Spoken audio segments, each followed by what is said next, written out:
All right, welcome everybody to this final debate of the night. And the debate is, did Muhammad of Islam exist? So we're going to have a debate between Dr. David Wood, Dr. Jay Smith. It's going to be pretty much the same format as you've seen before.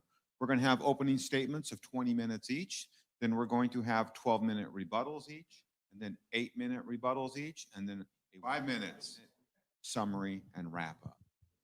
So, gentlemen, I'm going to do as I did on the last debate. When we hit the 20-minute mark or the 12, whatever the minute mark is, I'll let you know that your time is up so we can keep the debate proceeding and moving forward.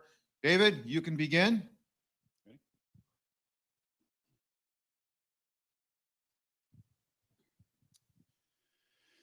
Well, good evening. I'd like to thank Ministry to Muslims for arranging this debate and the church here for hosting. I'd also like to thank Dr. Jay Smith for giving me this opportunity to debunk one of the most astounding pseudo-scholarly conspiracy theories the world has ever seen. When people hear that David Wood is debating Jay Smith on an Islamic topic, lots of people think we must be up to something, but we're not. We really have a significant disagreement on whether the Muhammad of Islam existed. I still believe in the overall picture of Muhammad that most Westerners who study Islam believe in. He's born around 570 AD, starts receiving revelations around 610, preaches for 12 years or so in Mecca, flees to Medina, builds an army, conquers his enemies, dies around 632, that sort of thing. So I'm what you might call a Muhammad realist. Jay, by contrast, is a Muhammad myther.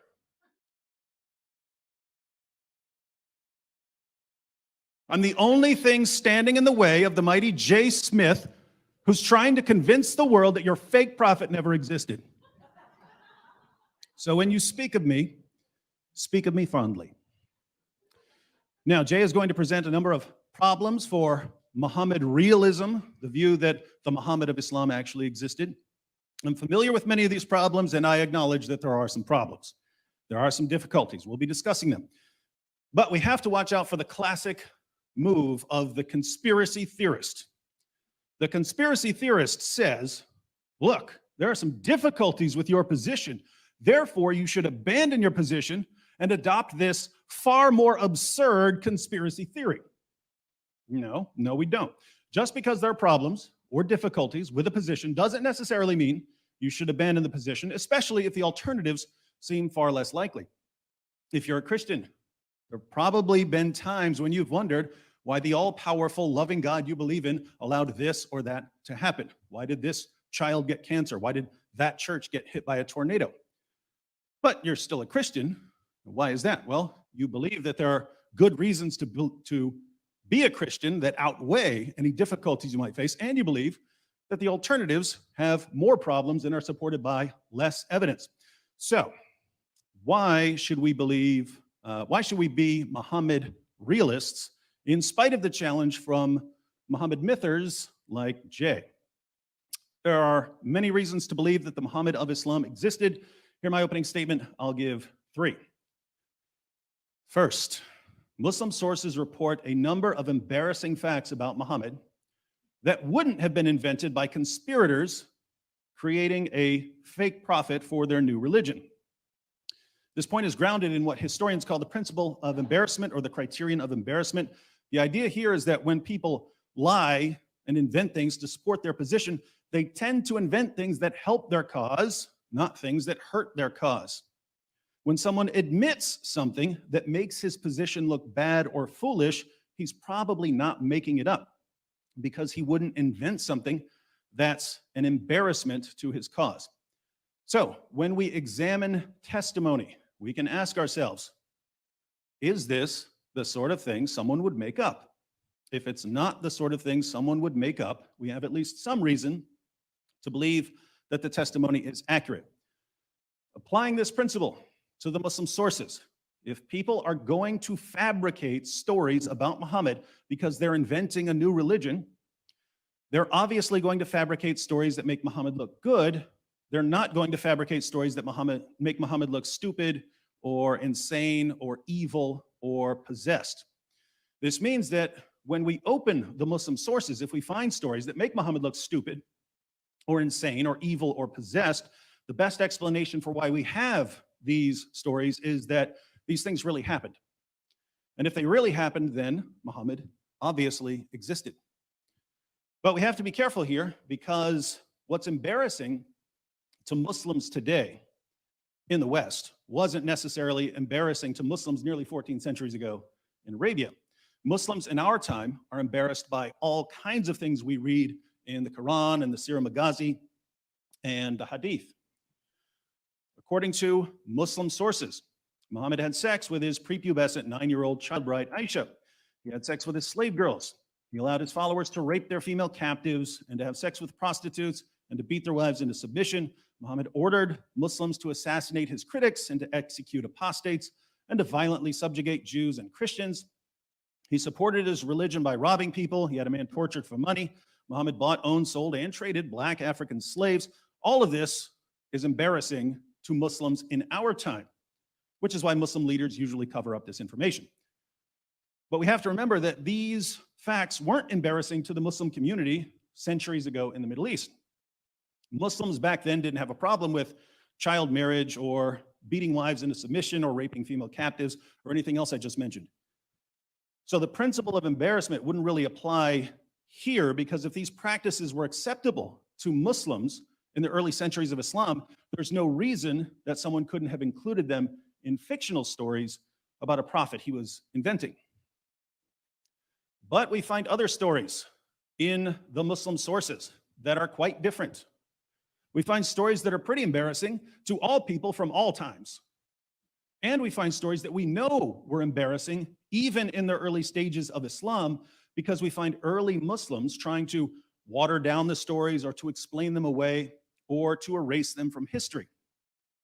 Let me give you 10 examples of things that no one would invent about a prophet he's trying to convince people to believe in. 1, we know from Muslim sources that when Muhammad began receiving revelations, his first impression of his revelations was that they were demonic. When Muhammad fled the cave of Hira, he was convinced that the first 5 verses of Surat Al-Alaq had been put into his head by a poetry demon. What changed his mind? His wife and her cousin, who weren't there and had no idea what he encountered, had to persuade him that he wasn't possessed, he was a prophet of the great God Allah. Is this the sort of story that Middle Eastern rulers would invent to make their new religion more appealing somehow? I don't think it is. 2, we know that after Muhammad's experience in the cave, he became suicidal and tried to hurl himself off a cliff. Later, when he stopped receiving revelations, he again became suicidal and tried repeatedly to hurl himself off a cliff. Now, if you were manufacturing a prophet to unite a bunch of Middle Eastern tribes, do you think you'd portray him as someone who runs to a cliff to hurl himself off whenever something doesn't go his way? I certainly wouldn't. 3, according to our earliest Muslim sources, Muhammad delivered revelations from the devil. These are the infamous satanic verses when Muhammad delivered the original version of Surah 53 to his followers. It said that in addition to Allah, there are 3 goddesses that Muslims can pray to: Alat, Alusa, and Manat. Muhammad delivered these verses to his followers. He bowed down in honor of them, and his followers bowed down with him. But a little later, the Prophet of Islam came back and said that these verses, which he had delivered as part of the Quran, weren't really from God, they were from Satan. And he replaced them with the words that we find in the Quran today. Now, if you wanted to invent a prophet, would you portray him as a man who couldn't tell the difference between a revelation from God and a revelation from Satan? Of course not.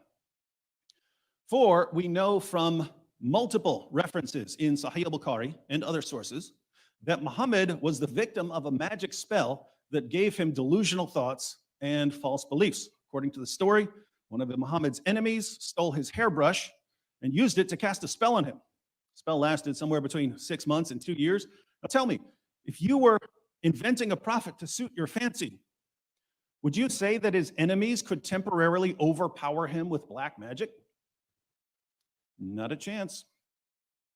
5, Surah 4, verse 3 of the Quran says that Muslims can marry up to 4 women. But the Muslim sources tell us that Muhammad had a lot more than 4 wives. Tabari says that Muhammad consummated marriages with 13 women. We know from references in Bukhari that Muhammad had at least 9 wives at one time. So why did Muhammad get more? Well, he received another revelation, Surah 33:50, which gave him and him only special moral privileges, namely lots of extra wives. Needless to say, if I were inventing a prophet, I wouldn't invent stories that show him violating his own revelations.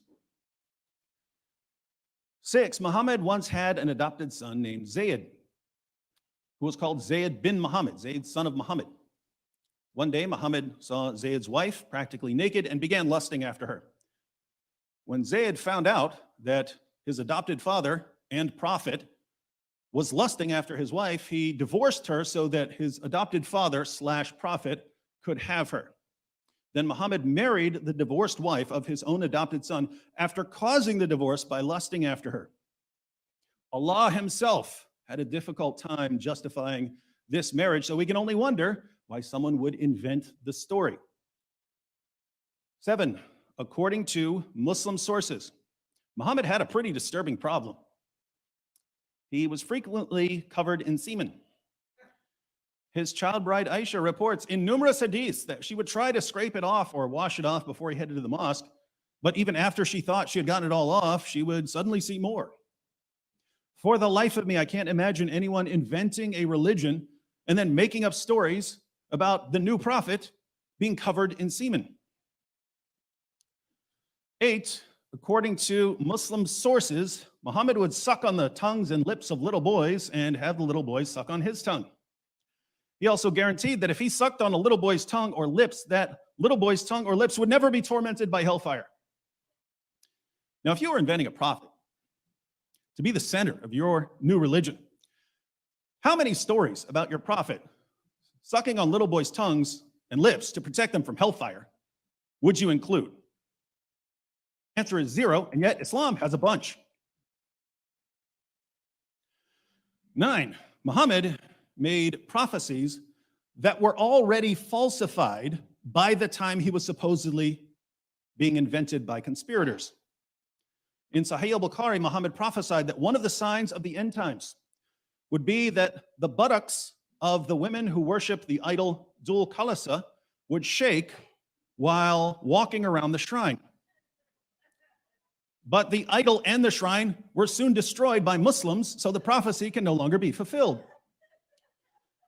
Muhammad once pointed to a boy and said that before the boy became an old man, the judgment would come. That boy has been dead a long time, so the prophecy failed. Now, if Muhammad was being invented long after his supposed death, why would the conspirators invent prophecies which had already been falsified and which therefore exposed their new prophet as a false prophet? 10, according to the Quran, Allah rescued Jesus from those who wanted to kill him. So obviously, if we're inventing a prophet for Islam, we're going to invent a similarly miraculous story for our new prophet, right? But how did Muhammad die in the Muslim sources?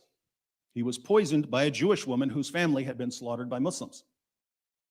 The poison ate away at Muhammad's internal organs, but it took him about 3 years to finally die in total agony. If Middle Eastern rulers were fabricating their new prophet, why would they make up a story about their prophet being outwitted by a Jewish woman and then dying like a sick dog? Why do we have an endless array of stories in Islam's most trusted sources that make Muhammad sound stupid and insane and evil and possessed? If you were inventing a religion, would you make the central figure of your new religion sound stupid and insane and evil and possessed? There's only one way these stories could have gained momentum in the early Muslim community. They were true. And if they were true, then Muhammad existed. Second, if conspirators were fabricating a new prophet for their new religion long after Muhammad supposedly died, they could have invented any number of stories about his rise to power and conquest of Arabia.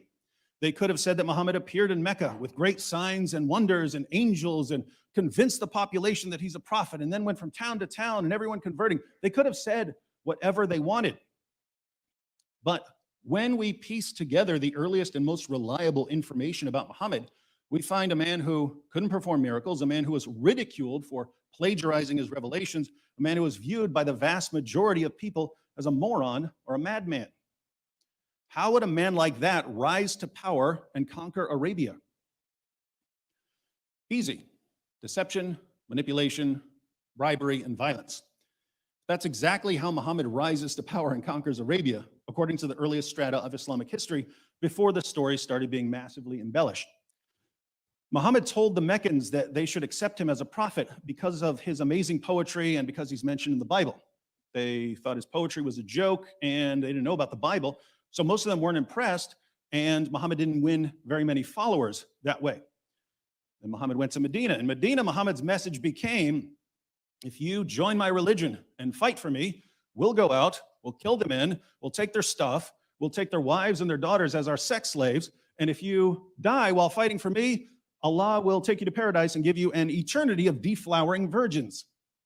And that's when men started converting in droves. Once Muhammad became the most powerful force in Arabia, the pagans had to convert or die. Jews and Christians had to convert or become dhimmis or die, and anyone who left Islam or made fun of Muhammad had to be executed. This is the only way an illiterate 7th century Arabian caravan robber with Muhammad's mental and moral and spiritual problems could have been accepted as God's last and greatest prophet, and it's exactly what we find in the Muslim sources. But again, if later rulers were simply inventing the story of Muhammad as the foundation of their new religion, they could have said anything. There was no need at all for a fabricated Muhammad to rely on deception, manipulation, bribery, or violence to convince people to believe in him. Third, in 1999, the American psychologist Paul Vitz published a book titled Faith of the Fatherless. It's about the connection between early childhood experiences and later religious belief. His research showed that the overwhelming majority of prominent advocates of atheism over the past few centuries either had no father figure when they were young or they had a terrible relationship with a bad father figure.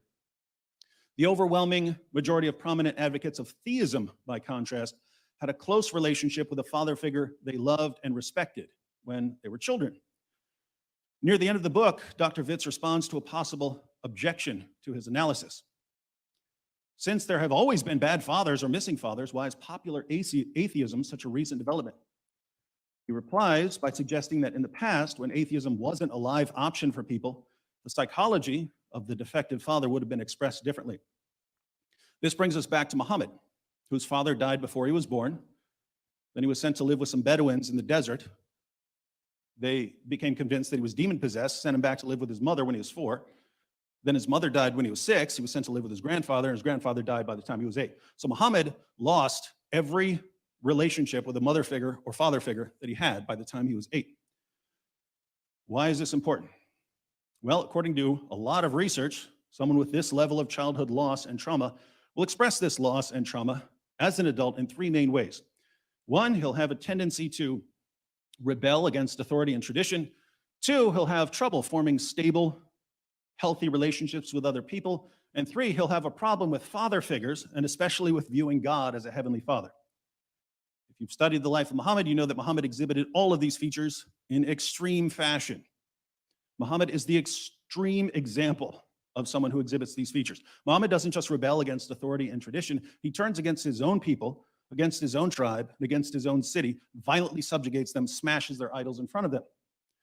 Muhammad doesn't just have trouble forming stable, healthy relationships. All of his relationships were massively twisted. Muhammad's first marriage was to a woman named Khadijah, who was 15 years older than him, the same age his mother would have been if she hadn't died. Muhammad would run to her when he was scared, even though he was a grown man. He had his best friend hand over his prepubescent daughter for marriage. He took the wife of his own adopted son. He married a woman after torturing and killing her husband. These were not normal relationships. And finally, Muhammad doesn't just have a problem with father figures, he abolishes adoption in Islam. There's no more adoption in Islam. Muhammad abolished it and unadopted his adopted son. And no one in history had a bigger problem with viewing God as a heavenly father than Muhammad. The Quran says that the highest relationship anyone can have with Allah is a slave to master relationship, and that the heavens and earth are on the verge of being torn apart whenever someone says that Allah is a father. This leads to an obvious question. How much did Jay's merry band of conspirators know about psychology? If you guessed absolutely nothing, you're absolutely correct. Yet, we want to accept Jay's conspiracy theory, we have to believe that they were the greatest masters of psychology ever, because they wrote a fictional account of Muhammad's childhood that lines up perfectly with his psychological profile as an adult. More problems to come.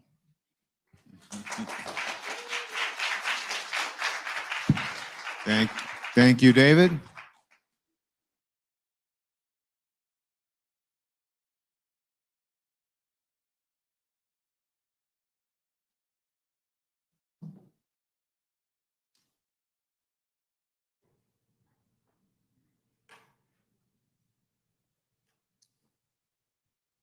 All right, Jay, as soon as you're ready, you'll have your 20-minute response, 20-minute opening statement.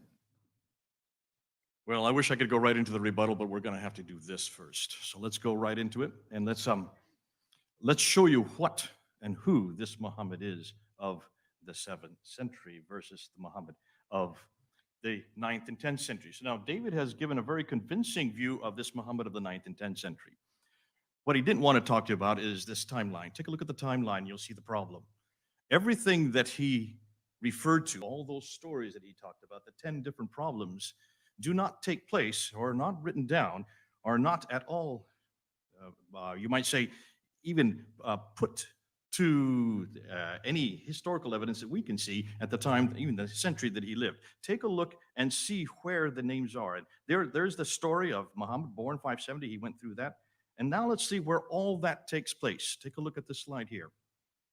The material that he talks about, everything that he's dependent on for his paradigm, does not come until Ibn Hisham. You notice I have an Ibn Ishaq up there, but I've got to put him in a very shadowed form. The reason why is I don't think any of the material that we use today on Muhammad comes from Ibn Ishaq. We don't know anything about Ibn Ishaq. It's only attributed to Ibn Ishaq. Everything we know comes from Ibn Hisham. Look at his dates. He doesn't even begin to appear until the 9th century. Muhammad died in 632. I'm getting an echo here. Is that important or not? Can you still hear me all right? Okay. So here you have Ibn Hisham. 833 is when that first biography of Muhammad is written down. That's 200 years after the fact. Al-Waqidi comes after that. When is the first traditions on concerning his speech? That doesn't come until Al-Bukhari. Look at the dates, 870. Sahih Muslim, Tirmidhi, Ibn Majah, Ibn Dawud, and Nisa. That's all up until 915, going into the 10th century. And we have nothing about the Tafsir or the Tahriq until Al-Tabari, 923. So we're looking at 200 to 300 years later, this is all written down. Regardless of whether it's disturbing or embarrassing, we'll get to that in the rebuttal. Just look at the timeline. And notice where all these writers are from. They're all from those red dots. But everything that he has been talking about take place in the green dots. You notice that? Can you see the north-south problem here? Everything about this Muhammad from the 9th century is supposedly taking place in Mecca and Medina, in the Hijaz, the central part of Arabia. All the writing about him, everything that's written about him, takes place in Cairo, Baghdad, Tabaristan, Basra, and Bukhara. Hundreds of miles away and hundreds of years different. Therefore, none of the traditional writers lived or worked in Mecca or Medina. They were too far to the north of Mecca and came from the west and east of Baghdad. You can look at the kilometers. I won't get into that. By the way, all of these slides, if you want them, I can give them to you. Not for those of you who are watching, those of you who are here who bought tickets, okay? You can have all my slides, so you can show these to your Muslim friend. This problem of northern hegemony is not at all understood well. Remember, look at the bottom, you can see where Ibn Hisham is. Ibn Hisham died 833. Notice that he is, again, 200 years after the fact. Look how far away all of his materials, all of these northern areas are where the Abbasids originated from. I'm going to come back to this a little later. You need to understand that almost everything we know about Muhammad comes from the Abbasids, not from the Umayyad area. Have you heard this before? This is probably new to you. Furthermore, all of it was written in the 9th and 10th century. They all wrote their material hundreds of miles too far away and hundreds of years too late. We get to the Quran, and I want to just look and say quick about this. I'm not going to talk much about this because we're going to get into that tomorrow. But when you look at the Quran, you have 5 different canonizations of the Quran. Only one of them is from the Hijaz, and it's the one we don't know anything about. And that's the canonization of Uthman. Shadi Nasser, who is a Harvard professor, has written his book. He just came out last week with the second canonization by Ibn Mujahid. All of the recitations, you might say all of the qira'at that we've been going through this last year since June 8th, since that infamous interview that they had on YouTube. Take a look at all the canonizations. Ibn Mujahid is the one that puts together the first 7 readings. Look and see where he is. Look and see his dates. 936, that's 10th century. Al-Shatibi is the one that puts together the next 14 students. These are the riwayat. Those all are introduced in 1194. That's the 12th century. Al-Jazari is the one that brings in the next 9. So you get 7 plus 14, that's 21, plus 9 equals 30. The 30 riwayats and the readers all are finally introduced in 1429. That is 15th century. And take a look and see how many years that is after Muhammad. That's 800 years after Muhammad, we get the 30 Qurans. And finally, they have to put it back to one in 1924, the 1924 Quran. But I want you to look at this map here. I'm sorry, not this map, this timeline here. Of all those 30 riwayats and the readers, they all listed up there. The green ones are the 7, the red are the 3, and the purple are all the riwayats, which would be the students that come from every one of them, introduced by Ibn Mujahid, Al-Shatibi, and Al-Jazari. They all are introduced 800 years, but take a look and see where they all are introduced. 3 of them come from Mecca, 5 from Qira'ats. That means only 8 of them, of the 30, come from the Hijaz that he's talking about, the area that this is all supposed to be taking place. When you look at the others, 1 comes from Cairo, 3 come from Damascus, 6 come from Basra, and 12 come from Kufa. And the Quran that we have in our hand today, it is from Kufa. It is not from the southern part. It is all in the north. Look at the red dots. Here's the north-south divide again. Let's look at the Quranic Arabic. Even the Quranic Arabic, the Arabic that we have in the Quran is not from that green area. The green area is what he's talking about. That's the 9th and 10th century Muhammad, all right? If this guy received the Quran in that area, then the Quran that's in our hand today is not that Quran, because that Quran has the Ta Marbuta in it. The Quran that we have in our hand today has the Alif Maksura in it, has the Aleph in it, has also the Irab. These are what we know as unstressed inflectional short final vowels. None of this exists in any Arabic that existed in the 7th century in that part of the world. So what are you talking about, David? Where is this Quran that you're talking about, or this man that received it that far south? If he had come from a man named Muhammad who lived in the 7th century in that part of Arabia, he would have had Sabaic Arabic. Sabaic Arabic, ironically speaking, the Sabaic Arabic that actually was introduced in Yemen does have the 5 dots and has the 3 vowels, the very thing the Quran needed. And if he had written it in that Arabic, we would have not had any qira'ats. I hope you're getting this, folks, and I hope those who are watching are getting this. Now, what about this Muhammad who received letters? And this is something the Muslims love. They come to me all the time. What about this letter? Let's look at this letter right here. This is the Ashtanami. If you look at this letter has nothing to do with Muhammad. We now know it's fraudulent. It is dated supposedly to 625. There are 47 writings listed in Saad's account in 845. He doesn't name the Ashtanami once. Look at the minaret on the right side. The minarets were only introduced in the 9th century, not used until the 11th century. Look at the name Sultan is referred to, but there was no reference to Sultan that early. That was only introduced 350 years later in 998. Mosques were mentioned, yet there was no mosque in Egypt until 641. And as far as the Malak Makara, the angel of proximity, that is a Sufi writing that was introduced in the 10th century, about 340 years later. What's more, when you look at that, you will see it is actually a writing from the 16th century. The earliest and the original we have is from the 16th century, which makes sense because that's the right time to have written a letter like that. Wrong man, wrong place, wrong letter. The Constitution of Medina that Muslims always like to say proved that Muhammad had existed. First of all, take a look and read the Constitution of Medina and tell me what Jew would have signed that Constitution of Medina. No Jew would have. Though it's pro-Jewish, there's no Jewish records of it. There's no archaeological evidence of any Jews living that far south, not that early, not in the 7th century.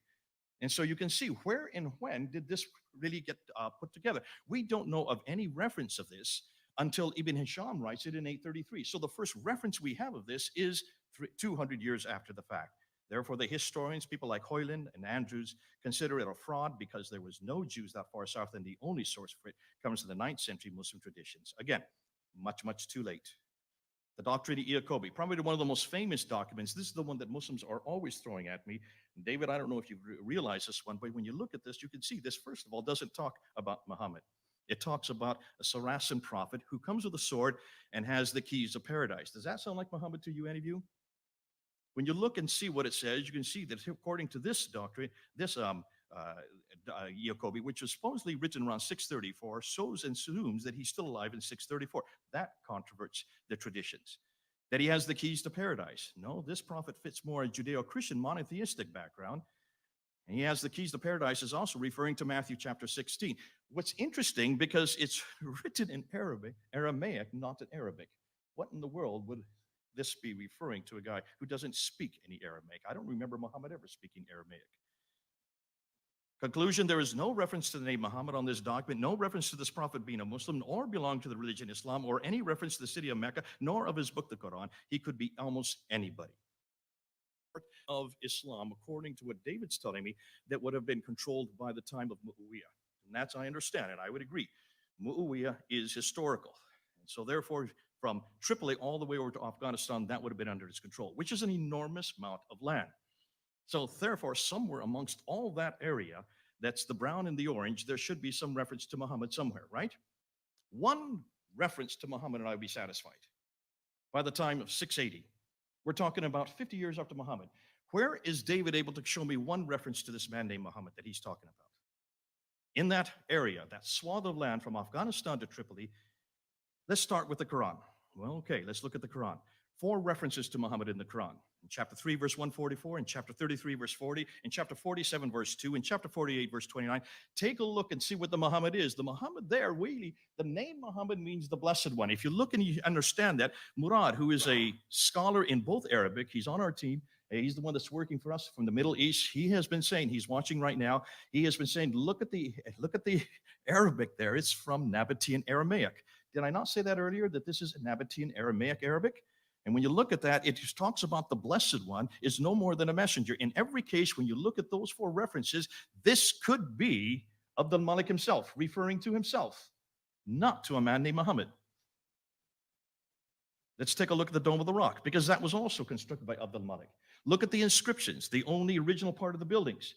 There is reference, I don't have time to go into, but almost every time when you look at the Shahada there, you can see that this is referring to a messianic figure, and it's more likely than not, it is confronting the Byzantine Christianity that is there in Jerusalem. That's why it's built there. That's why it's built looking up and down onto this, the Church of the Sepulchre. It's a one-upmanship by Abdul Malik, who's way up in Damascus. I don't have time to unpack that, but what I really want to go to are probably the most substantial authority that we're looking at today, and that is the coins. Let's look at the coins, because the coins that are coming out, and this is all stuff that has come out this year in 2020. Look at that swath of land and look and see what they now controlled. Anytime you have a new emperor or a new caliph like Abu Bakr, Umar, or Uthman or Ali, the first thing any caliph or any king or any leader does is to mint coins. And they put their image on the coins, and they put their name on the coins, and they explain who they are, and they always say what the religion is, and they always say where the mint is. Look at the coins. This is evidence from the 7th century. Now look and see where they're minted. They're minted in 2 areas, one in Syria, the other in Iran. None of them are in the Hijaz. Too far north again. Am I getting kind of boring saying the same thing over again? Everything we see happening in the 7th century comes from the north, not from the south, not from Mecca, not from Medina. When you look at the coins, you can follow a sequence on the coins. This would take me an hour to go through all the sequence. What we do know, start on the left. Those are Arab coins. It's not that they weren't minting coins. They were minting coins. Look what's on the coins.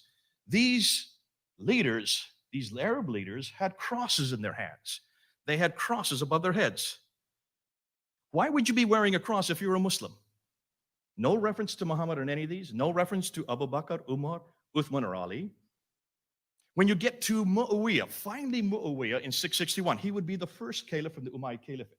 Take a look at his coins in the West. The coins in the West are gold soliduses and they're copper coins. He himself has a cross on his head, and he's holding a cross in his hand. He's a Muslim? No reference to any people called Muslims, no reference to any religion called Islam, no reference to any man named Muhammad, no reference to any book called the Quran, and no reference to any city called Mecca. It is just blank on all these coins. Now, the coins are great because they are from the 7th century. They do not disintegrate. They do not deteriorate. We can look at them today, and we have not been looking at them until this year. Boy, I could go a whole time on coins, because if you want to see what is the first Muslim coin, you've got to start with 692. That golden coin you see there, that's Abdul Malik. He is the first one to introduce Muhammad. He is the first one to introduce Shahada. And then he puts his own image on the coin in 693 because Justinian II goes to war with him because he dares to do something that's different than the Byzantines want, proving that the influence is coming from Christianity in the West. But look what's on the backside of all the coins coming out of Iran. Look at Muawiyah's coin, all the way up from 661 up to 680. On the backside of the silver coins in the East are Zoroastrian fire altars. Nothing to do with Muhammad. Take a look and you'll see. Who is the man we're looking at? Now, I'm just going to introduce him today. I don't have the time because I say I only have 5 minutes. I've really got to zip through this because I'm only halfway through my slides. Iyas ibn Qabisa of Tayyiye. This is the Muhammad of the 7th century. Iyas ibn Qabisa of Tayyiye. He comes from Hira. He comes from the Lach. He's a Lakhmid king. He was a king. He was not poor. When you look and see what we know about him, we now know that he was there in 618. He was the one that joined with the Arabs when Heraclius came and destroyed the Sassanians. 622 this happens. That's why the year 622 is so important. And he is the one that is credited with that, with then helping with the relationship. I don't have time to go and tell you about Iyas. That's for another time. But we're now looking at him. We're finding that this is the Muhammad of the 7th century. He's nothing like the Muhammad of the 9th century. A completely different man. He is a Christian to begin with. He was a Christian Muhammad. His name is Iyas ibn Qabisa. His nickname was Muhammad, and that was his name de guerre. Now, hold on to that. I don't have time to go into this. We'll come back to him. I've already said we can't find anything about the rightly guided caliphs. But now let's look at the rock inscriptions. The rock inscriptions are almost as good as the coins. We have found 30,000 rock inscriptions. And here's what's interesting. When you look at the rock inscriptions, you will see that none of them, before we get onto that, take a look and see where the rock inscriptions are. They're all up there in the north. They should be down in the bottom part where the Sabaic script is. All of these rock inscriptions from the 7th century up until 690 are all using Nabatean Aramaic, which is from Petra. Petra. Have I said that one before? And when you look and unpack those rock inscriptions, Ilka Linsta, oh, you've got to give me more minutes than that. Ilka Linsta, 100-dated rock inscription. Everything we see before 690, none of it referring to anything that we need to be looking. There's nothing there about Muhammad on any of these rock inscriptions. They're still there for us today. And then we get to the inscription of 741, the Apocalypse of Pseudo-Methodius, Continuato Byzantia Arabica. That's a mouthful. Remember when Patricia Correa looked at this and said, this is the first reference we have for Mecca. We don't have any other reference for Mecca. What she didn't read is the rest of the inscription, because the rest of the inscription explains who and where this place was. And it places it way up in southern Turkey. The first Mecca is way up in southern Turkey. I don't have time to get into that. Wait till you see when we come back. I don't want to get into Petra. Petra is amazing. This will take me another hour. And I just want you to look at this. Look at this map here. Notice everything we know about Petra from Jordan. Take a look and see. Notice where all the trade routes are. Now, one of them goes south. They're all going east and west and north. Why is it that nothing is going south if that's where Muhammad was, if that's where Islam began, if that's where civilization began for the Muslims? I don't want to get into this reference here. Let's just go and look at this conclusions. Notice, all the manuscripts, 6 to 9 of the earliest manuscripts. This is not the Qira'ats. We're talking about the earliest manuscripts. That's the Topkapi, the Samarkand, the Ma'il. All of these great 6 major manuscripts that we've been talking about for years now, since 2014. Look and see where they come from. They come up from those cities up in the north, not from the south. The Qira'ats, 22 of the 30 Qira'ats come from the north, not from the south. The Hafs Quran that we use today comes from the north, not from the south. The Quranic Arabic that we look at today comes from the north, not from the south. The Qiblas until 727, all the Qiblas up until 727, we don't have any Qiblas from Mecca or from the south at all. They are all from the north. Look at all the Muhammad himself, Iyas ibn Qabisa. He comes from the north, not from the south.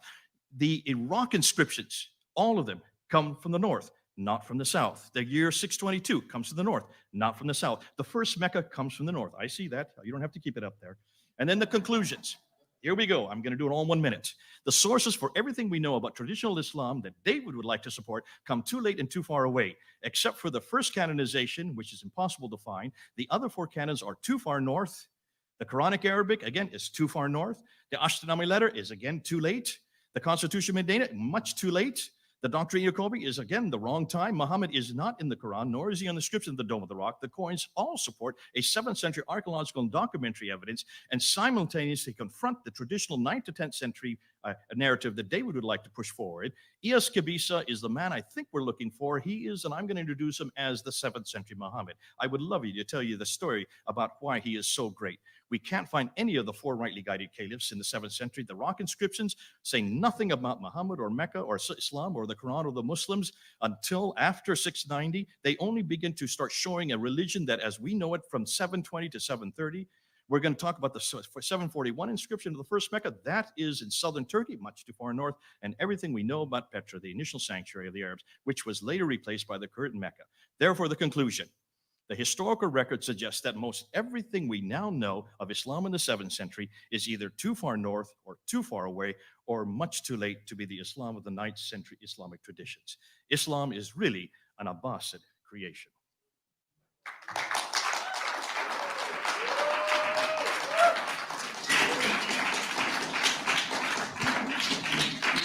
Thank you, Dr. Smith. We are now going to go. That concludes our opening statements. We're going to go to our first phase of rebuttal, which are each participant is going to have 12 minutes.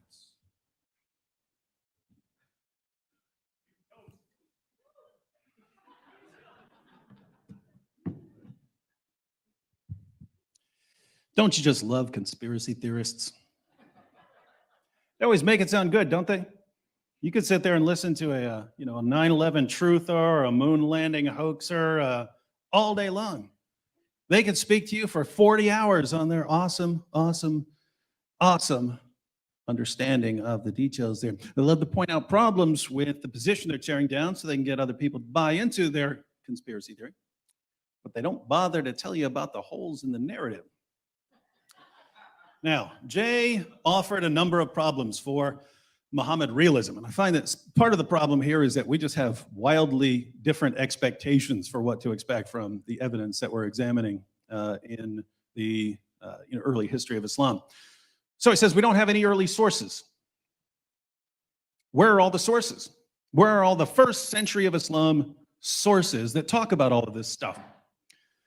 Well, I think Jay already alluded to the solution there. He mentioned that there was a writing of Ibn Ishaq, but we don't even have that, right? So our earliest biography is more than a century after the time of Muhammad. We don't have that. We have a later recension, a watered down version from Ibn Hisham.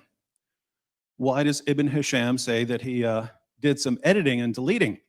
He said there was too much embarrassing material from that 1st century, right?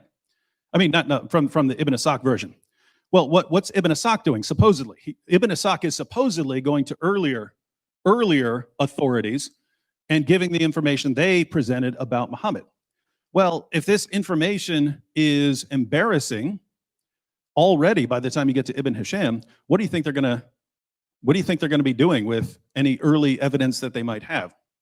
Keep in mind, this is a group that is famous for burning books that they don't agree with. Right? We know that already, right? Hey, these Qurans don't agree with each other, burn them all. What do you think they're going to do once they start finding out that there's all this embarrassing information about Muhammad? But there's another problem that we actually know of historically.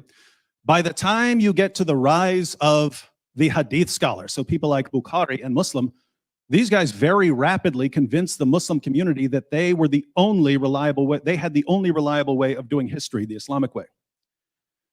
And so before that, you had the Sirah Maghazi guys, right? They're writing biographical stories about Muhammad. They're writing stories of Muhammad's war campaigns. The Hadith guys come along and they say, you can't do it that way. You have to do it our way.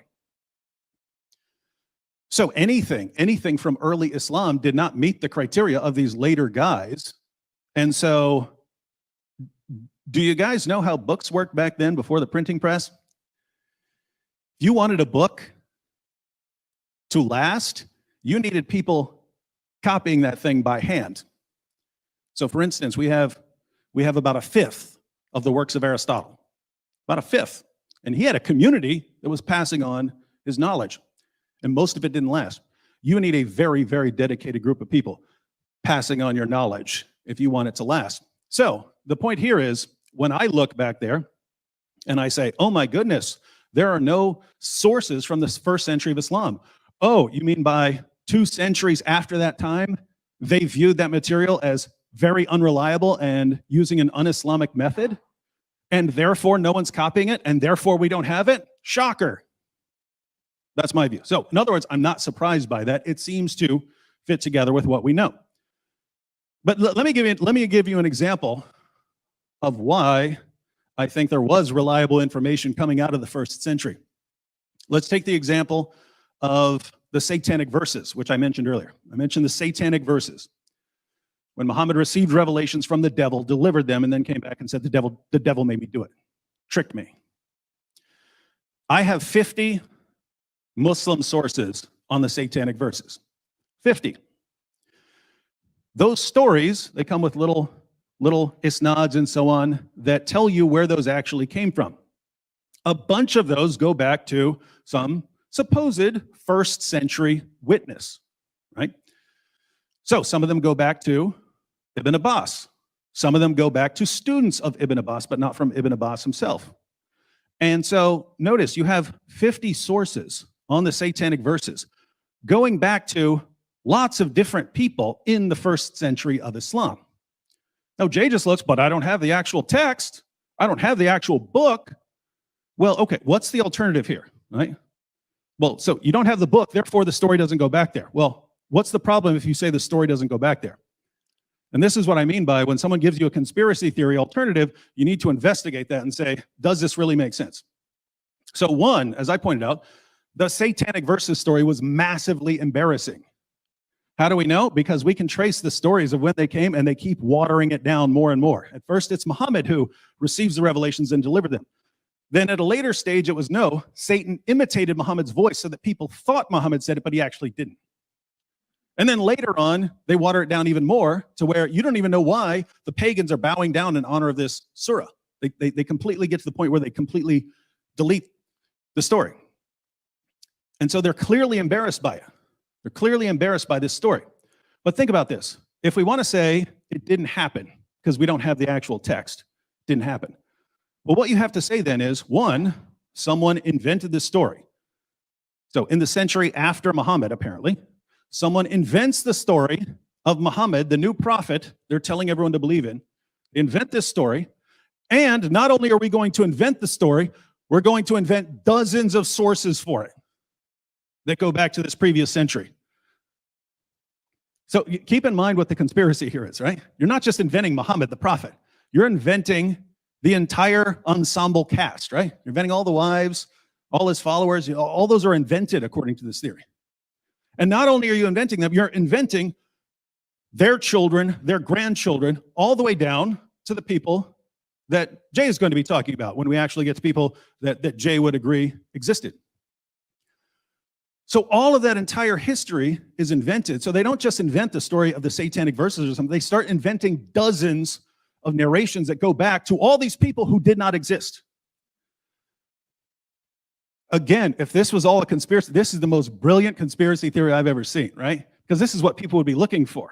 So they would have had to known it back then. Hey, don't just say Muhammad delivered revelations from the devil. Invent dozens of sources saying it so that people will really know our prophet couldn't tell the difference between a revelation from God and a revelation from Satan.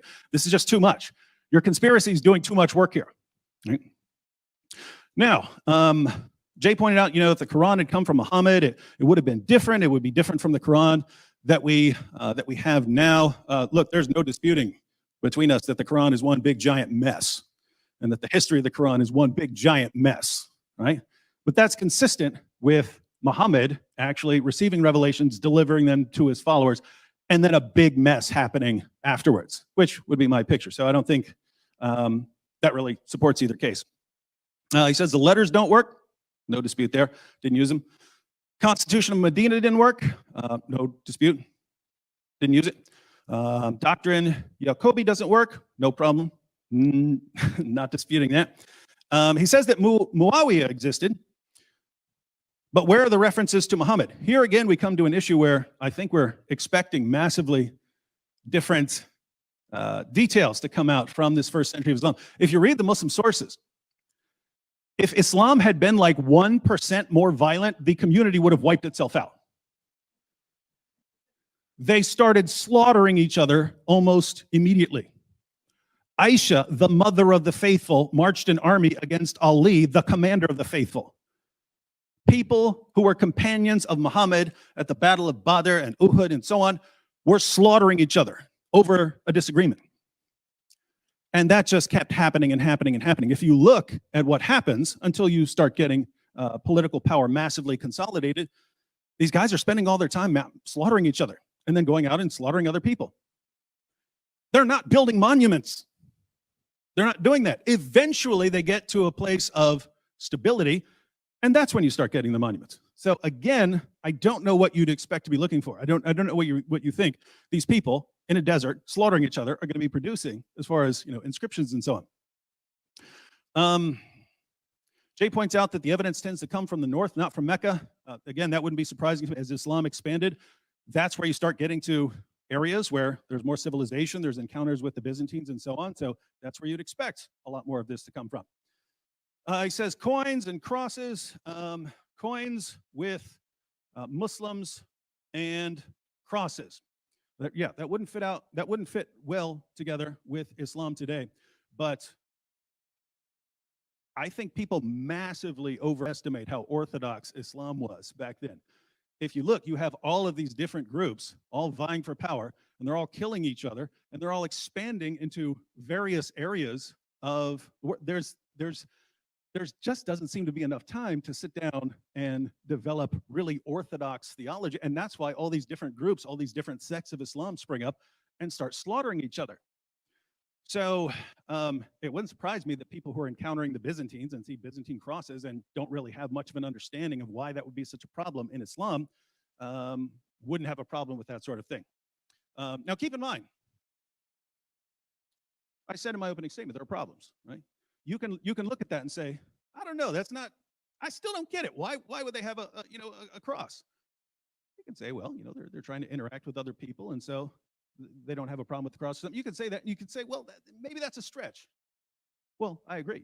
There are tons of things we have to look at and go, I don't know. Doesn't seem like it makes a whole lot of sense there.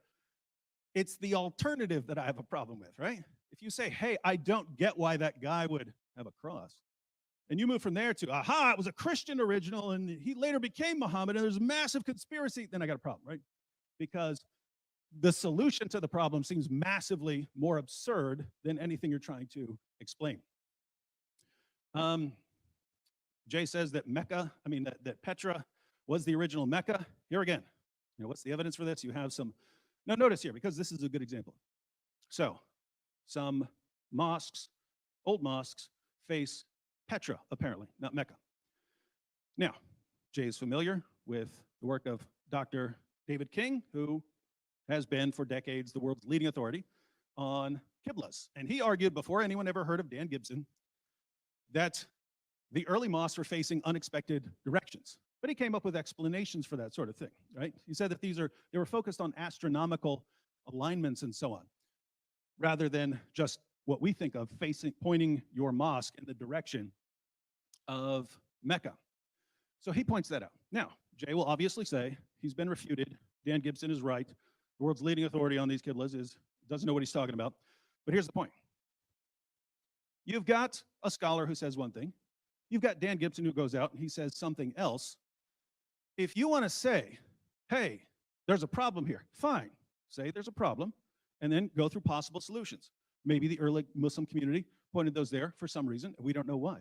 Once you start saying, no, that was the original Mecca, and that was the original this, and that was the original that, and everything is a conspiracy here, you've gone vastly beyond. You've gone vastly beyond any problems in what you're trying to explain. So, again, because this always happens, right? Oh, look at the moon landing. That flag doesn't look like it would in space. Well, therefore, NASA hoax, right?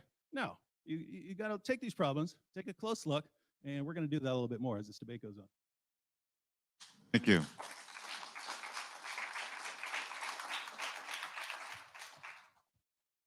And Dr. Smith, you'll have your 12 minutes as soon as you're ready to begin. Well, David, I'm a little disappointed. You went back to principle of embarrassment. You did the same thing you did 8 years ago. In fact, I already had every one of your points on my paper. This is from the debate you had with Robert Spencer in 2012. You haven't changed in 8 years. I just sat there and said, oh, he said there's demon possession, use of black magic, suicide, 9 to 15 wives, poisoned by a Jewish, Zainab and Zaid. You just went right down the paper. You've got to move with the times. You saw what Robert did. He destroyed you in 2012 with those 12 points. Do you want me to remind you, or do you want to sit through it again? Take a look on what he said. In fact, I'm just going to jump it together. Remember what he said about demon possession. Remember what he said about use of black magic. Remember what he said about the suicide. In every case, Muhammad survived and actually went above it. This is exactly what you do. Whenever you have a prophet, he always is confronted with a problem, and he survives the problem and is victorious. So he survived the demon possession. He survived the black magic. He survived the casting of spells. He survived and came out victorious against the suicide. Why didn't you do the whole story? That is typical of any time you're trying to aggrandize your prophet. What about the 9 to 15 wives? Well, you may not want 9 to 15 wives, but most Arab men in the 7th and 9th, sorry, the 9th century, let's look at the 7th century. In the 9th century, that would show that he's virile. And that's why it's important that anybody who is a leader of men, because of the responsibilities of that leader, and Muslims have said this many times, and I understand it, they had to show alliances through these wives. More than that. What about being poisoned by a Jewish? Remember, that's typical demonization of the Jews. You will see that right through the traditions in the Quran. There's nothing new about demonizing the Jews. Zainab and Zaid, and this is a good one. This one you'd have to unpack it a little bit more. And Robert Spencer does a really good job of showing that this whole story had to do with the eradication of adoption. Muhammad could not have any son because he is the seal of the prophet. Therefore, you have to eradicate that adoption, and that's why Surah 33 is introduced, so that he could shut down that idea that there was anybody that comes after him, because he must be the seal of the prophet. It also simultaneously attacks Jesus' adoption. That's the Son of God. So you can see it's a double whammy. That would make sense in the 9th century, not in the 7th century. The satanic verses, and here I'm going to end. This one is probably the best one, because remember what I said. Up until 749, when the Abbasids come to power in 749, everything was Umayyad. What is it that the Abbasids hated? They hated the Umayyads. The Umayyads were Nabatean. They were Arab. The Abbasids are Persian. They're Sassanian. They were destroyed by the Arabs. Remember that. And that's why the Arabs, where did the Arabs and where did all the Umayyads have their headquarters? In Damascus, way up north. Where did the Sassanians have their headquarters? In Baghdad, which was called Ctesiphon at that time.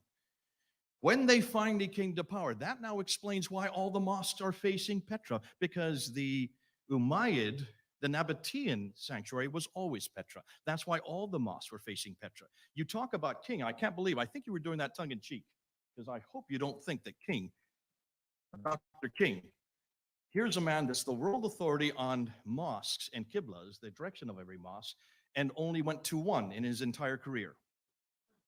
Dan Gibson, in a period of 25 years, went to over 100, physically went to these mosques. And he not only physically went, he looked and found where every one of the qiblas went. And whereas Dan King, using 9th, 10th, and 11th century, the very material you're using on the qibla, remember, none of the 9th, 10th, and 11th understood why the qiblas were in every direction. In fact, they thought they were in thousands of directions. No, they weren't. Dan Gibson found that they were only in 4 directions. And every one of those 4 directions had to do with the politics that was happening in 660 with Muawiyah, that was happening in 690 with Abdul Malik. 685 to 705 with Abdul Malik. If you follow the qiblas, you can follow the politicals. If you follow the politics, you can follow the qiblas, which is exactly what you're supposed to do as a historian. And for heaven's sakes, go to the mosque and find out where they're directed if you're the world authority on it. Shame on Dr. King. He never left his libraries. That's why you need to do the same thing, David. Stop looking at 9th and 10th and 11th and trying to understand what's happening earlier. You need to go back to the 7th century. Now, David, have you noticed he did not really go back to the 7th century to rebut anything I said today? Did you notice that? He just called this conspiracy. This is not conspiracy. This is historical evidence. Everything that I've been pointing to, and I want to give credit to a group of men who have been doing this for 20 years.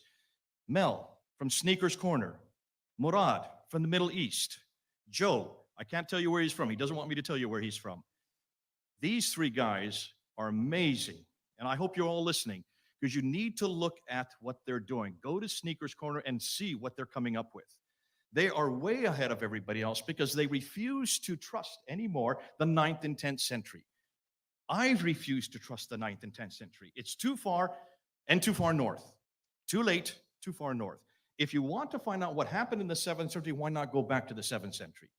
And look at the art of material that we're getting there. Look at the coins. Look at the inscriptions. David, you didn't deal with the inscriptions. You talked about the coins and you kind of snuffed it off as to say, well, they're not that important. No, they're very important. Remember, back when anybody came to power, what's the first thing you do? They didn't have radio. They didn't have television. They didn't have internet. How did they announce themselves? They used coins. Everybody used coins because that was in the hands of everybody. And the first thing you did as any leader, a new leader, is you put your name on the coin. Those coins exist. They were putting their names on it. These are not a conspiracy theory. We're talking about hard evidence. Look at the names on those coins. Look in what they do. What next thing they do, they also put a denomination of what they're worth, and then they put always a religious icon to show what religion they belong to. And that's why all the coins in the West, the gold solidus were all Christians. All the ones in the East were all Zoroastrian. Nothing Muslim about them. What do you do then? Then you also write, you chisel away on all these rocks, thousands, tens of thousands of these rock inscriptions. David, you didn't deal with that. I want you to start dating with the 7th century. Stop all this conspiracy theory. Stop talking about things you talked about 8 years ago and come back into what you're going to refer to today. Because if you're going to talk about principle of embarrassment, then I'm going to throw back at you, why is it that if you're going to use that category, why don't you use it on Christianity? If you want to find out about Jesus Christ, let's use his criteria. We must use that which comes 200 to 300 years later that is embarrassing about Jesus Christ. Why don't you start with the infancy gospel of Thomas? Look at the infancy gospel of Thomas, written in the 2nd century. There is a Jesus that you would love to follow. This is a Jesus who he presents as a naughty, irascible child, vindictive child, who uses his miraculous powers to take revenge on teachers, neighbors, and other children, some of whom he blinds, others he cripples, and he even kills. Is that the Jesus you want to take? Because that's the Jesus of the traditions, the Gnostic traditions that come 200 years later. Now, why were they not chosen by Irenaeus and the early church fathers? First of all, because they're too late. And secondly, that is not the historical Jesus we have from the 1st century. So, David, if you're going to use the idea of taking that which is later and more embarrassing for your criteria, then I want you to start using the infancy gospel of Thomas to now define your Jesus. Thank God that's not my Jesus. And I would say to the Muslims who are listening, everything you're dependent upon is based on nothing more than happenstance. Talk about imposition of this conspiracy theory. I want you also to look back and look and see why is it you want to go to Ibn Ishaq? The reason why I said that Ibn Ishaq, I put him in a shaded form, is because look and see who Ibn Ishaq is. He is the first one of the Abbasids who's still a carryover from the Umayyads who writes the first biography in 765. The Umayyads have come to power in 749. So roughly 16 years later, he writes the first biography. That biography is riddled with Umayyad material.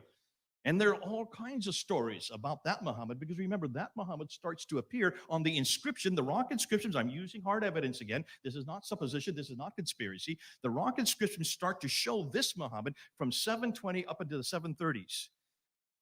Ibn Ishaq writes that story, but that's not the narrative that the Abbasids like.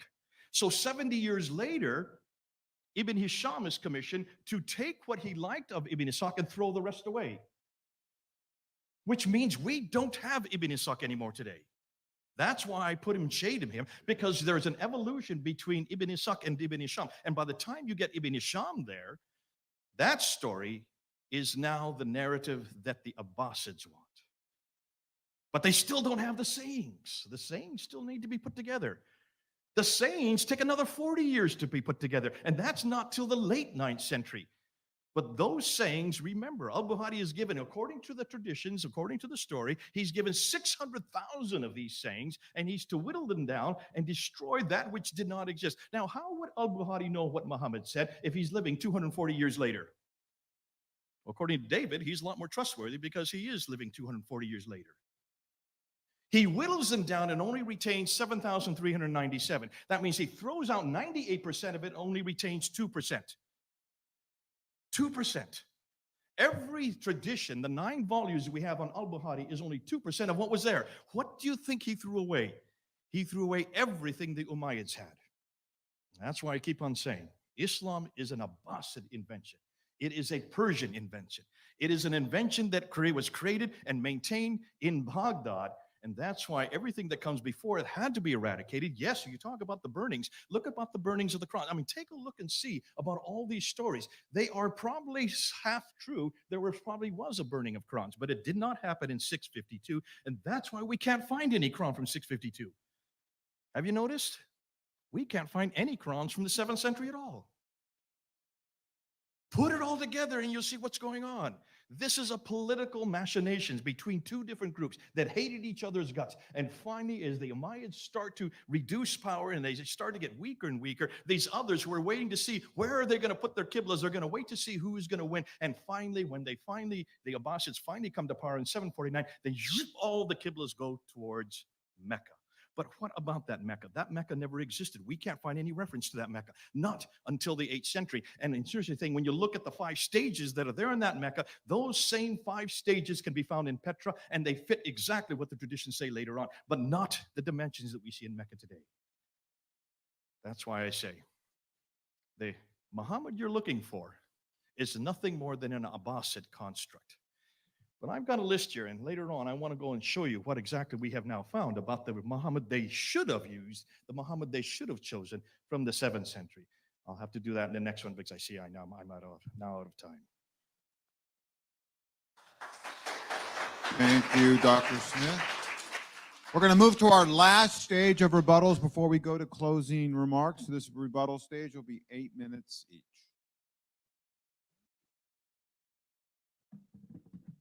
Check, check. All right, in my opening statement, I made 3 points. First, there's so much embarrassing material in the Muslim sources that we just can't conclude people were inventing it when they were starting their new religion. Jay apparently isn't a fan of the principle of embarrassment, which is one of the most valuable principles that we could ever use when examining testimony from the past. So I pointed out demonic possession, suicide attempts, the satanic verses, black magic, hypocrisy, Muhammad taking his adopted son's wife, Muhammad walking around covered in semen, tongue-sucking, false prophecies, poisoning. Jay responded to a couple of those. Second, I argued that the only way someone as horrible as Muhammad could have become known as God's last and greatest prophet would be through a combination of deception, manipulation, bribery, and violence. That's exactly what we have in the Muslim sources. There's no reason to say any of that if you're just making up a figure. And third, the stories that we have about Muhammad's childhood in Islam's earliest sources are exactly what we would expect given his massive rebellion against authority and tradition, his problems forming healthy relationships, and his hostility against father figures, and especially with his hostility against God as a father figure. In other words, someone got the childhood right to produce that sort of expression of this childhood trauma. And this isn't coming from David Wood. You can go check out Paul Vitz's book. So Jay's responses to some of this. Muhammad survived demonic possession and suicide and satanic verses and black magic and so on. So he made it through this. So there's no problem here. Yet, yes, there is. Your guy could be taken out with black magic. Your guy thought he was demon possessed. You have a suicidal guy. And Jay says, well, but it's okay because he made it through that. Are you serious? So someone said, you know what? I want to show that the prophet is really resilient. So I'm going to make a story about him repeatedly trying to kill himself whenever something goes wrong. And I'm going to make a story about a guy getting hair from his hairbrush and giving him all sorts of delusional sexual thoughts and so on. That's what the story actually says. So That's why they invented this story. Seriously, are you kidding me? We want to show that the prophet is resilient, and we invent these stories about him being controlled by black magic and so on. Very, very strange stuff. Jay says, well, 9 to 15 wives would just show that Muhammad is virile. I agree. That wasn't the problem. We're not talking about how many women Muhammad could have sex with. We're talking about Muhammad violating his own revelations, right? You get the command to do 4. If you want Muhammad to have 9 to 15 or whatever, just make that the rule, right? You don't need to show Muhammad constantly coming up with revelations that allow him to violate his previous revelations, so that his wife Aisha said, your Lord hastens to satisfy your desires, which would also be very embarrassing in the Muslim sources. This is Aisha making fun of Muhammad for always getting anything he wants. Why invent that as a commentary on Muhammad always getting everything he wants? Doesn't sound like something someone would invent. As far as being poisoned by a Jewish woman, Jay says, well, no problem, this is demonizing Jews. The Jewish part is not the relevant part there. It's that Muhammad was completely outwitted and swallowed poison and was outsmarted and spent 3 years in total agony until he was dragged around with his feet dangling behind him, like Weekend at Bernie's. And Aisha said, and of everything Aisha had seen in her life, she said she never saw anyone go through more than Muhammad did. And then he died again, like a dog, like a sick dog. You're inventing your religion. And according to Jay, it's supposed to be this rival to Christianity. Why is Jesus in the Quran superior to Muhammad in any way if they're putting this forward as the religion that's meant to respond to the Byzantines?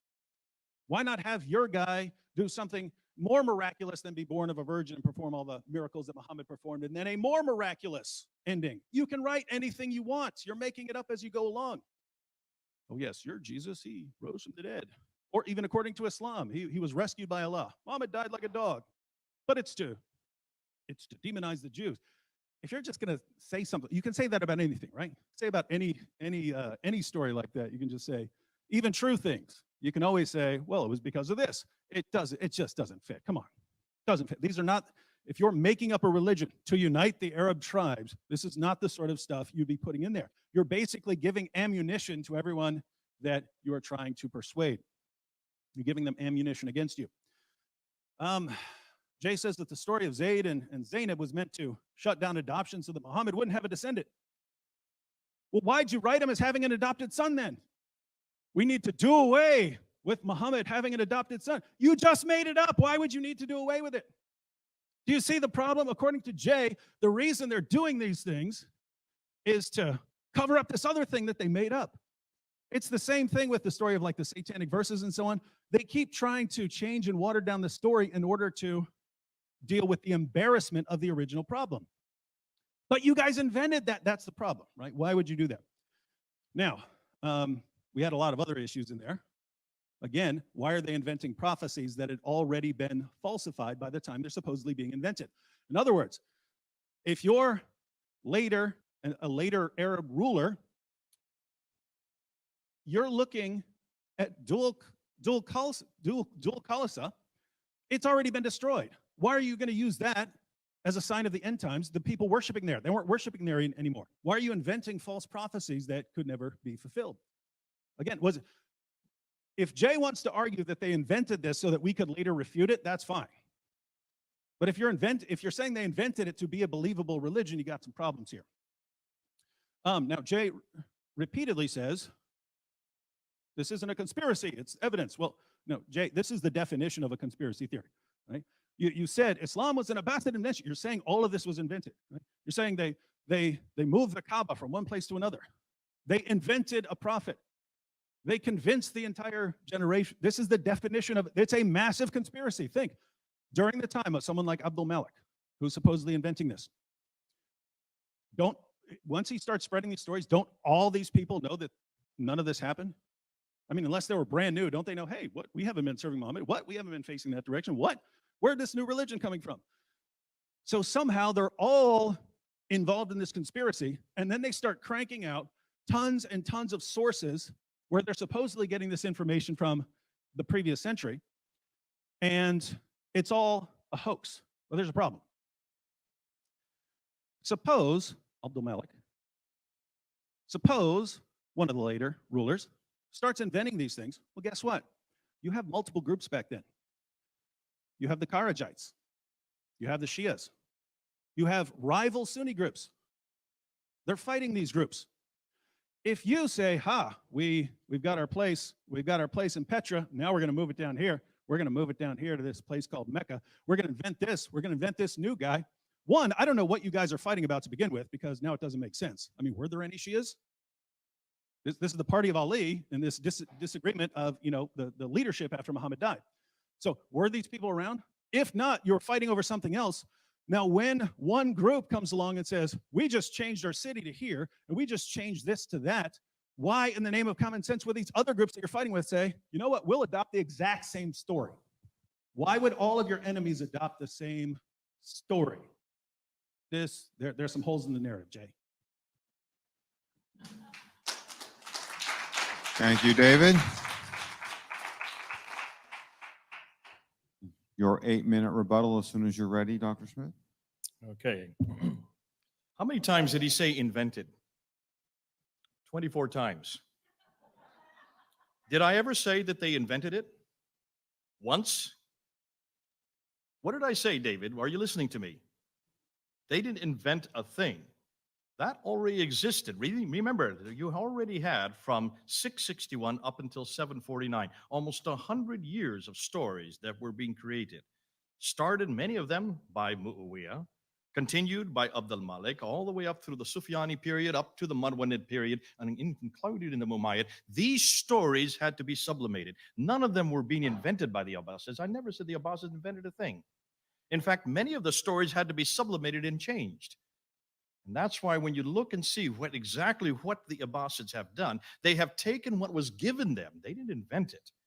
And they had to quickly change the narratives so that it could fit their narrative. That's why no one's inventing a thing. Please get it right. You're wasting your time because you haven't yet answered my question. What about the 7th century? You haven't said a thing about the 7th century tonight. Have you noticed? He spent his entire time talking about the embarrassing principle, the principle of embarrassment. That's embarrassing, folks. If that's all you've got is the principle of embarrassment, because you don't like it, David, because you're looking with your Christian eyes, and I understand. And you've made a whole industry of it. You've been your whole ministry. Because as a Christian, he is embarrassing. Of course, Muhammad's embarrassing. Those traditions are absolutely embarrassing.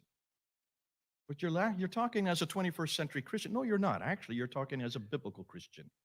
When you compare the Muhammad of the 9th century, who is very Arab, yes, he is very much from his environment, and you compare him with Jesus Christ, there's no comparison. He is full of embarrassment. I can understand why you want to hold on to him. I can understand why you want to continue with him. Because your whole ministry has been based on basically destroying that Muhammad. Please continue to do that. Don't stop, David. Sam, don't stop. We need that Muhammad destroyed. Because that is the Muhammad of almost 2 billion Muslims today. That's the only Muhammad they know. That's the Muhammad I want nothing to do with. He is embarrassing. Understandably, David, he is embarrassing. But I'm a historian. And I have to understand the historical record.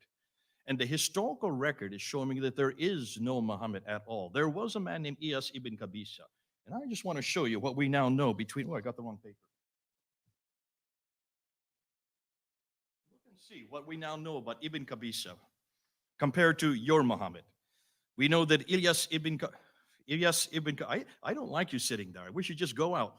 It's no fun being told how much time I have. I'm used to waffling on without any care for time, but let's go ahead.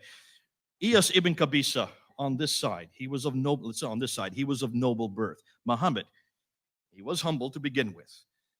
Ibn Qabisa, let's just call him Iyas. Iyas was a king with power given to him. Muhammad was poor and had to gain power over others. Iyas never used violence to attain his position. Muhammad, once in power, always used violence to retain it. Iyas was possibly a Christian who loved the biblical Jesus, whereas Muhammad of the 9th century was likely a pagan who hated the biblical Jesus. Iyas was used by others to bring about peace. Muhammad was used to do it, but he was supposed to do it, but turned to violence instead. ES is historical with evidence to prove it. We know where he was born in Hira. We knew where he grew up there in Kufa. We knew that he, after 622, once he had helped to get the Arabs to create their identity, he then was deposed and he moved over to Petra in the west. Muhammad, no history at all. You have not shown me one historical evidence for Muhammad in the 7th century. David, I'm waiting for that. In your final, I hope in your final summation, you will give me one piece of evidence prior to 690 that refers to him by name. The man who was a Muslim, living in Mecca, who received a Quran. Help me here. ES, however, is a model for everyone today and every day. Your Muhammad is not a model for anyone, anywhere, at any time. There's nothing embarrassing at all about ES. Enormous many things that are embarrassing of Muhammad. And that's why you and Sam have spent a whole career confronting him. Please continue to do so.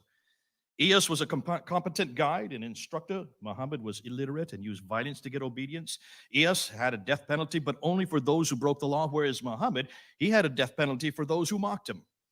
ES spoke about love. Muhammad preached hate. ES finally conquered Israel. Muhammad never came close to Israel. ES married a Jewish woman, and had alliance with the Jews. Muhammad married a Jewish and then killed her former husband. ES focused on Israel, whereas Muhammad had nothing to do with Israel. ES preached about the coming Messiah, whereas Muhammad preached about himself as the last prophet. ES said that he had the keys of paradise, Christian motif. Muhammad, he never even mentioned it, didn't even know anything about it. Now, for Muslims listening, isn't it interesting, the Muhammad of the 7th century, possibly understood by those in the 7th century, was lost by the 8th century. The Muhammad that was created out of all the stories coming out of the 7th and 8th century, that was finally became the Muhammad of Islam, that Muhammad is absolutely embarrassing. And on that, both David and I are agreed. But that is not the Muhammad of the 7th century. I want nothing to do with that Muhammad, because not only is he embarrassing, I want the Muhammad who they've lost. What happened to Iyas ibn Qabisa? And why did they give him up? And what was it about that Iyas that the Abbasids never retained? Until David can prove to me and show me that there was this Muhammad that he keeps on talking about, showing us all the rabid things. And I think he knows he's getting a great killing on tonight's show, because all the Muslims are going to be even more infuriated by him. Though he say he's arguing for them. No, folks, Muslims, he's not arguing for you. Because that Muhammad, you want nothing to do with. Why don't you come back to the real Muhammad who was there in the 7th century? Take a look and see what he was and what we're missing today. Because that Muhammad, fascinating enough, was a Christian. He loved Jesus Christ. He wanted an awful lot to do with Jesus Christ, but somehow everything that he stood for got erased. And it got erased because of not only the Abbasid need, their narrative, that narrative had to destroy him because he was not one of them. So I give you the Muhammad of the 7th century, and I'll leave you with the Muhammad of the 9th century.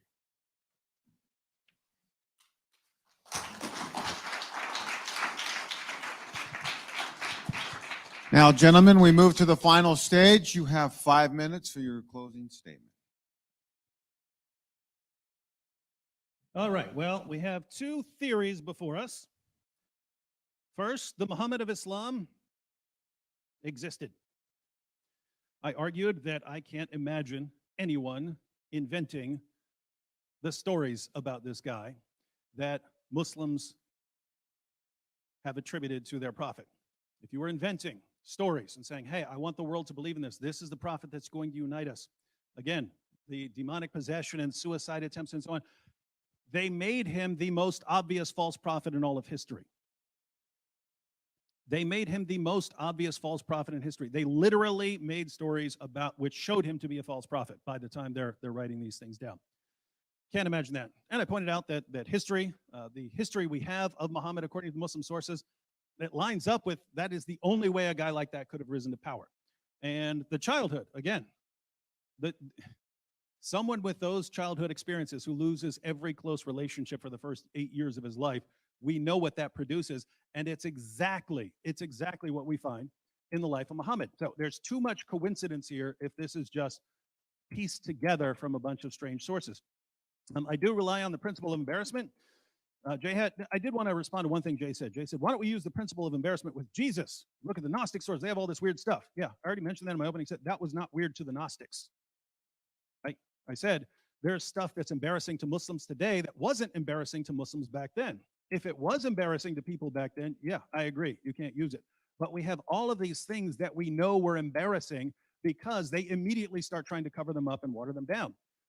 You can look at a bunch of different sources for the same event, and you can look where these stories supposedly originate on the timeline when they're being reported, and you see a study process of watering them down.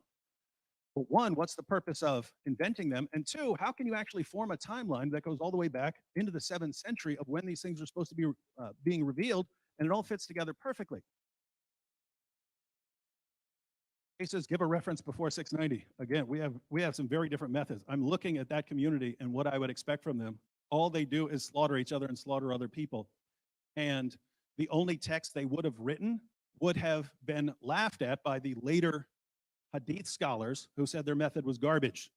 So I don't know what you're expecting. It reminds me, it's like Eusebius said that Constantine commissioned the writing of 50 copies of the Bible.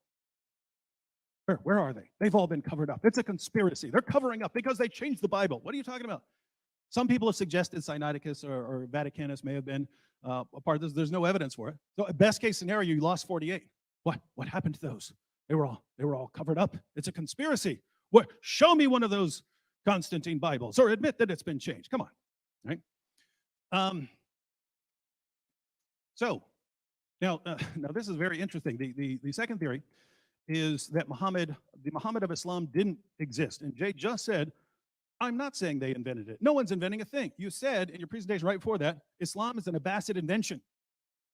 And if you don't believe Muhammad existed, yeah, you can piece together some things from other, if you want to say it actually referred to this person, that person.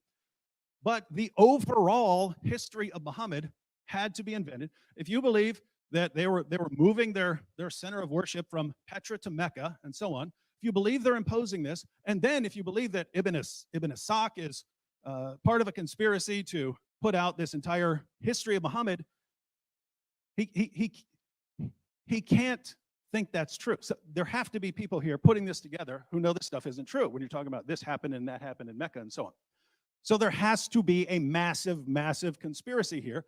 Once again, whatever group is doing the conspiring to invent this thing and to move things around, why are the other groups that you're at war with going along with it? Why do they buy into all of the same stories? They should be saying, you see, these guys are liars, but they don't. They all go along with the same story. Interesting. All right, and that's my real problem with Jay's conspiracy theory. Jay's theory requires me to believe that the conspirators who created Islam were simultaneously the biggest bunch of morons the world has ever seen, because they invented the most obvious false prophet in history, and simultaneously the greatest geniuses of all time, because they pulled it off in spectacular fashion, so where we don't even know until Jason comes along, and then we know. They pulled it off. How could they do it? And so, yeah, I'm going to say conspiracy theory is not the way to go here. If there are problems with the Islamic narrative of Muhammad, fine. If you say we have to look into this, fine. But once you start going this massive conspiracy route, and moving things around and inventing a new religion, I'd say you got problems. So I'll just close out to the Muslims who are watching, because Jay mentioned that. You've seen me defending the existence of your prophet against the conspiracy theories of Jay. What else can I say? But you're welcome.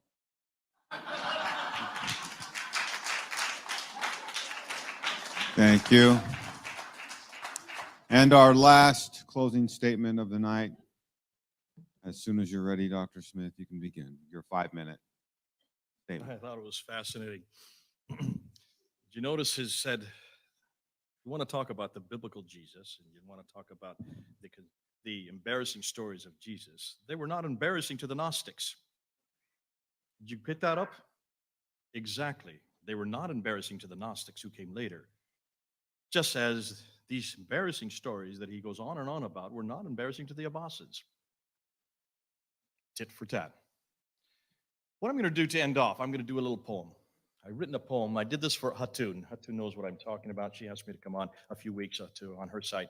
And she asked me, could you put this into a nutshell, what you're talking about? So I put it into a kind of a verse. You can do this to Supercalifragilistic. I'm not going to sing it because you don't want to hear me sing. So here we go. Do it to Supercalifragilistic. We all know well Muhammad's name. He's been around a while. He lived in Mecca, so we're told. His prophethood's on file. Yet no one saw him face to face, nor heard him speak a word.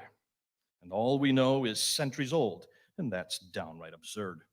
Hisham, who wrote his story down, lived 2 centuries too late. Bukhari, who wrote what he said, lived at a later date. There was just nothing written down. They borrowed from hearsay and lived in towns way far too north, hundreds of miles away. So it seems it's all made up by Abbasids, we're told, who sought to purge all previous views and introduce their mold, not invent, purge. They needed an identity different from those before. They had no book, they had no man, they needed something more. Muhammad was the name they chose, and Mecca was his town. The Quran was his special book, each word and letter sound. Yet that which they say came from God was written down by men who lived in Iraq, far too north, not even from his ken. The final version they call Hafs was not one of the best. He lied and cheated all the time, more worse than all the rest. The Arabic which he contained was from Hijaz, it was thought. Its grammar, letters just weren't right, especially without dots. So where did it originate? Where could it have come from? Or where could it have come forth? Southern Levant is where it hails, again, too far, too north. The mosque became their focal point. The Qiblas were confused. When Gibson found they pointed north, he was indeed bemused. Yet what about Muhammad's name? It's, again, nowhere to be found. The Hijaz is the place he walked, yet nothing on the ground. The rock inscriptions are all blank. You'd think they'd say much more. Of him, we cannot find a trace. He's really just folklore. The coins are equally opaque. Of him, there's not a peep. Perhaps they went on holiday or maybe fell asleep. His town, Mecca, where he grew up and where he sought his fate, was not known until 741, 100 years too late. Many have said he wrote letters and sent them all around. The Ashtenami is one case, but it has proved a fraud. The Medinan Constitution supposedly is true, but it makes too many mistakes. Its truths are all too few. The Doctrina Jacobi is also claimed as true, but their man in Jerusalem turns out to be a Jew. Muhammad did not really live. His story is a lie. No one can find him anywhere, no matter how they try. Without Muhammad, Islam dies. It flits and floats away. Since we now know he didn't exist, Islam has had its day. David believes he did exist. He really has no choice. Without him, he's just incomplete, yet gives David a voice. If the traditions were correct and Muhammad was a man, then I would be the first in line to give David my hand. But you and I know very well he never lived on earth. His story is just fairy tales. It really has no worth. We know David depends on him. He must stay a prophet. Who else offers him so much fun and makes him so much profit? A man who's so embarrassing, so full of evil deeds, could never be made up. He's everything Dave needs. Thank you.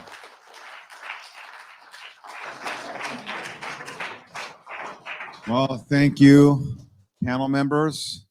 This concludes our debate. Thank you again, and I'll turn it over to Pastor George. Wait. What? Yeah, one thing. What, did he go over? We need you to take 1 more minute. I think you need it. No. A comment No, about this nice we poem. got a rapper back here. Wanted to see if Veda wants to rap Jay's poem. I'll give you a beat, son. I don't know if you can rap it. You got this?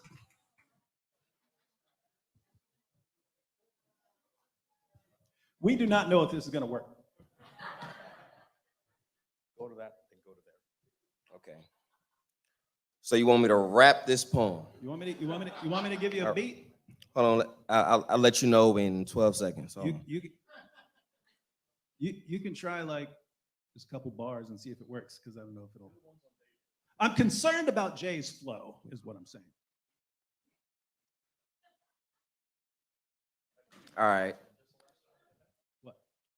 Give me a beat, David. Huh? Give me a beat. All right, ready?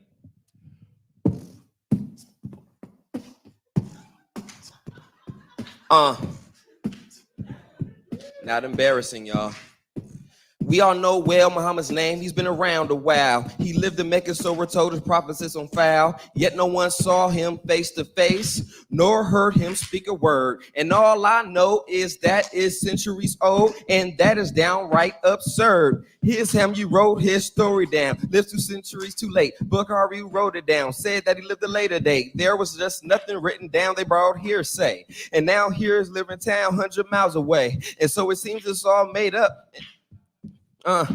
Made up. I'ma keep going, say he's made up, and that is what we're told. Resort to previous views and introduce the mode. They needed an identity different from those before. They had no book.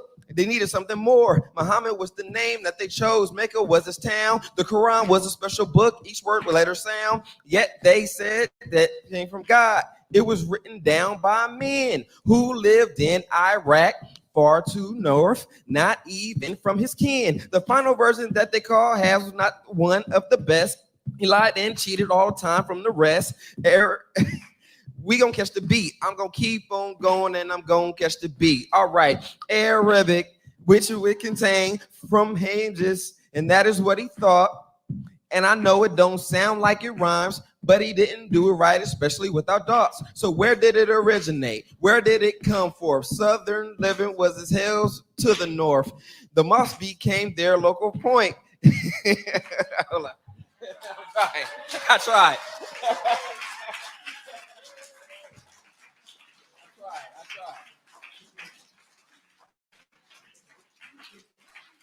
That's awesome. Thank you so much. Thank you, Dr. David. Thank you, Dr. Jay. It's awesome. You guys get to choose which position you want to take. But we all agree, both of them agrees that we want to see Muslims coming to know Jesus as a Lord and Savior. They do need to leave that Muhammad, that if it was an imaginary Muhammad or was existed Muhammad, they need to leave that Muhammad, because he is not giving them any guarantee to be in heaven. But the Jesus of the Bible, our man, the man of the book, our man, Jesus, he can guarantee them heaven. They can guarantee to be in eternity with him. Our desire here to see Muslims to follow Jesus, and that's what we need to be praying for. Amen. Let's give them another hand. Thank you so much, guys. Thank you, thank you, thank you, thank you. No hugs, guys? Okay. Okay. Tomorrow we're going to be here at 2:30, but in the morning, if you go to the ministrytomuslims.com, tomorrow morning, each one of these men here, and also Anthony Rogers speaking in different churches. Calvary Chapel Norco, Jay Smith, myself, who will be there at Calvary Chapel Norco if you would like to come. I believe they have 2 services or only one? 2 services, 8:30 and 10:30. Yeah. In ministrytomuslims.com, go to our Strong Tower. You're going to see the schedule there. In Hesperia, California, Sovereign Way Church, Anthony Rogers will be speaking there at 10 in the morning. And there's a church locally in, I believe in Brea. Is Danny here? Where David Wood will be speaking. But each one of them, you can watch them online live. If you want to, you are not able to go to that church, you can just choose one of them and watch service. If you are out of state, if you are locally here, I encourage you to go to your home church. Also, some of us going to be coming here for church service. If you would like to come here, that's an option as well. But 2:30 exactly, we're going to start the schedule tomorrow. Don't miss it. We have former Muslims from Somalia going to be sharing their stories. It's going to be really awesome panel discussions and great topics. How many of you enjoyed today, guys? It's awesome. Thank you so much. Thank you so much. Thank you so much. Let's stand up and close in prayer. And remember, tomorrow is a Sunday. They're gonna have this place for church service. If you can help us to make sure no cups, no trash, anything, let's pick up stuff and make it reasonable for tomorrow for church. If you can help us, please. Thank you. Heavenly Father, we just thank you so much. Lord, we thank you, Lord. We thank you, Lord, for today. Lord, I do want to pray for Shabir Ali, Lord Jesus. I pray for the salvation of this man, Lord. I pray that you may reveal yourself to him, Lord Jesus. We do, Lord, love that guy, Lord Jesus. We want to see him coming to know, and we know, Lord, that you love him so much as well. Lord, I pray that you may reveal yourself to him, Lord Jesus, in dreams and vision, leading him out of Islam, bringing him to know you as a Lord